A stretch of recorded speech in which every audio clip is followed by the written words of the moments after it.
आओ हिंदी सीखें में आज का विषय है पंचमा अक्षरों के स्थान पर अनुस्वार का प्रयोग।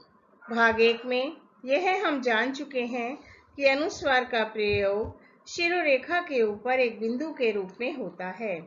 पंचमा अक्षर जानने के लिए आपको वर्णमाला का ज्ञान होना आवश्यक है। वर्णमाला पर आधारित एक वीडियो पहले ही अपलोड किया जा चुका है, उसका लिंक डिस्क्रिप्शन बॉक्स में भी है। आप वर्णमाला आधारित ज्ञान वहां से प्राप्त कर सकते हैं। स्पर्श व्यंजन 25 होते हैं, 5 वर्गों में बटे होते हैं। प्रत्येक वर्ग में 5-5 व्यंजन होते हैं। प्रत्येक वर्ग का 5वां वर्ण ही पंचमा अक्षर कहलाता है। उच्चारित स्थान है क वर्ग का कंठ, च वर्ग का तालु, ट वर्ग का मूर्धा, त वर्ग का दंत, प वर्ग का ओष्ठ। अनुस्वार के रूप में किस पंचमा अक्षर का प्रयोग हुआ है, यह जानने के लिए हम कुछ उदाहरण देखते हैं। पहला शब्द है पंख। अनुस्वार के बाद वाला वर्ण हमें देखना है। अनुस्वार के बाद वाला वर्ण है ख। ख किस वर्ग से संबंध रखता है, किस वर्ग परिवार का है, यह देखना है। तो यह है क वर्ग परिवार का। तो यहाँ जो अनुस्वार है वह भी क वर्ग के पंचम वर्ण के लिए प्रयुक्त हुआ है। ऐसे ही आगे देखते हैं संघ। संघ में अनुस्वार के बाद में है घ। घ क वर्ग परिवार का सदस्य है, तो पंचमा अक्षर भी क वर्ग का ही यहाँ पर अनुस्वार के लिए प्रयोग हुआ है। आगे है पंच। यहाँ अनुस्वार के बाद है च।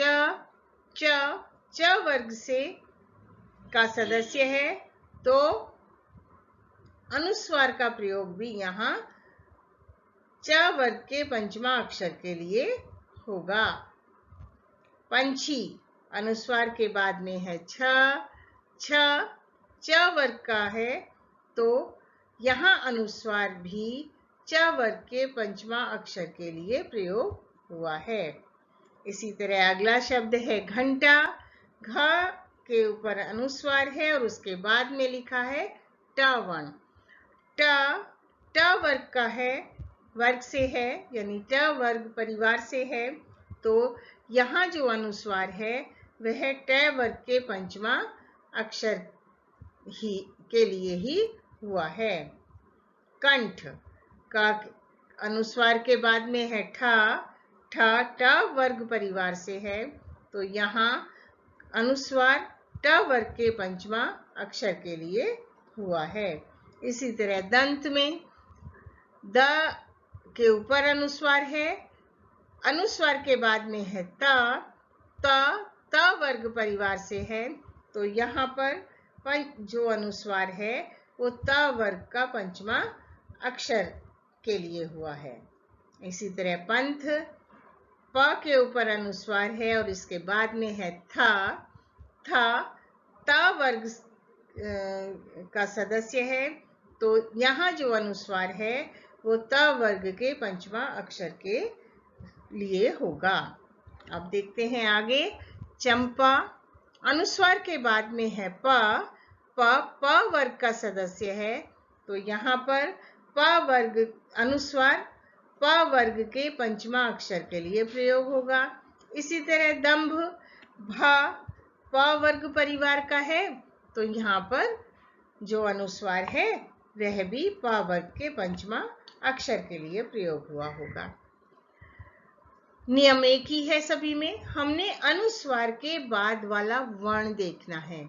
वह वर्ण किस वर्ग परिवार से है, वह वर्ण जिस वर्ग परिवार से है उसी वर्ग परिवार का पंचमा अक्षर ही अनुस्वार के रूप में प्रयोग होगा। एक बात और, अनुस्वार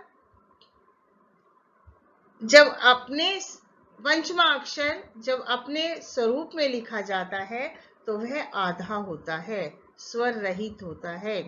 तो जब हम उसे लिखते हैं तो या तो आधा लिखते हैं या स्वर रहित लिखते हैं। इन सबको समझने के लिए हम कुछ और उदाहरण देखते हैं।